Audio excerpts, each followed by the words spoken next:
trying to reduce the meat in your diet but still need some comfort food in your life? Then you are going to love this meatless casserole. I find a version of Chili Rellenos Casserole in almost every vintage cookbook, no matter the decade or the region, so you know it's going to be awesome. I think Juanita Miller's in the 1987 Rock Creek Mobile Home Park cookbook was the best version, so I'm making hers. It's remarkably simple and easy.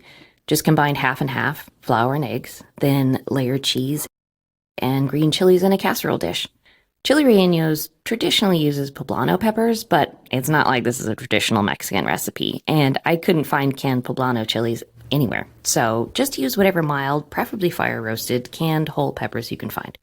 Pour the egg mixture over that, then top with tomato sauce, and sprinkle with more cheese. That's it.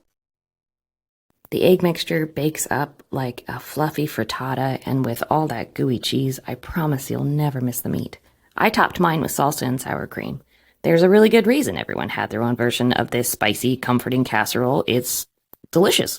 As always, this is not my recipe. I was just lucky enough to find it in a vintage spiral-bound community cookbook, and I hope it encourages you to cook more old recipes. Be sure to follow me for more vintage recipes, and enjoy.